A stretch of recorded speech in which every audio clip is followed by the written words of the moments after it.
రోజు ఎమ్మెల్యే అయిన తర్వాత భీమాస్ ప్యారడైస్ తిరుపతికి రావాలని చెప్పి కోరగా నేను ఎమ్మెల్యే గారు ఏదో అర్జెంటుగా రమ్మంటా ఉన్నాడని చెప్పి నేను కార్ బుక్ చేసుకొని అక్కడికి వెళ్ళడం జరిగింది. రూమ్ నెంబర్ 109 జూలై 6వ తారీఖు రోజు నేను అక్కడికి వెళ్ళడం జరిగింది. అక్కడ ఎవరూ లేదు, ప్రశాంతంగా ఉండింది. ఎమ్మెల్యే గారు మాత్రమే రూమ్లో ఉన్నారు.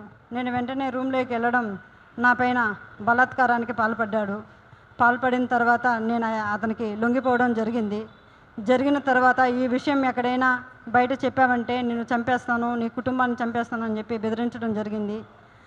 అందువల్ల నేను ఎవరికి చెప్పుకోకుండా నేను సైలెంట్గా ఉండిపోయాను. మళ్ళీ ఇంకొకసారి ఫోన్ చేసి నువ్వు కానీ రాలేదంటే నేను మళ్ళీ నీ కుటుంబాన్ని, నీ భర్తని చంపేస్తానని చెప్పి నన్ను బెదిరించడం జరిగింది. బెదిరించడం ద్వారా నేను మళ్ళీ అక్కడికి భీమాస్ ప్యారడైస్కి వెళ్ళడం జరిగింది.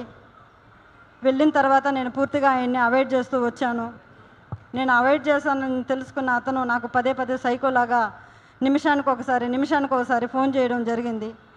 అది గుర్తించిన నా భర్త, ఎమ్మెల్యే నీకు ఎందుకైతే ఇన్నిసార్లు కాల్ చేస్తున్నాడని చెప్పి నా మొబైల్ ఇంచేసి నన్ను కొట్టడం, నన్ను బెదిరించడం చాలా చేశాడు. చేసిన తర్వాత నేను ఆ బాధను భరించలేకుండా నాకు జరిగిన బాధని నేను ఆయనతో వివరించినప్పుడు నా భర్త ఇలానే నీకే జరిగిందా, చాలామందికి జరిగిందా అన్నప్పుడు చాలా మహిళలు, గవర్నమెంట్ ఎంప్లాయీస్ కూడా ఉన్నారు, ఇందులో మహిళలు చాలామంది బలైపోతున్నారు నేను చెప్పినప్పుడు ఆయన సూచించాడు నన్ను ఈ చాలామంది మహిళల్ని కాపాడుకొని మనం బ్రతకాలి, మనం కాపాడుకోవాలని చెప్పి ఆయన నాకు ఒక పెన్ కెమెరాని అరేంజ్ చేసి ఇవ్వడం జరిగిన తర్వాత ఆగస్టు 10వ తారీఖు భీమాస్ ప్యారడైస్కు 1:30 వెళ్ళడం జరిగింది.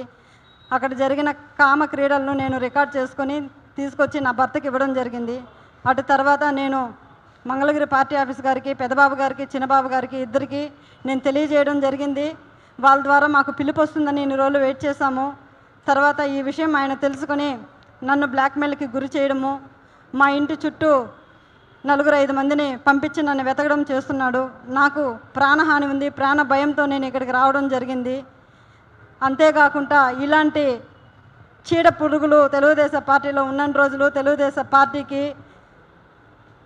మంచి పేరు రాదని చెప్పి బాబు గారికి తెలియజేస్తున్నాను. అయ్యా బాబుగారు, నేనేదో తెలుగుదేశం పార్టీని కించపరచాలని చెప్పో నేను ఇక్కడికి రాలేదు.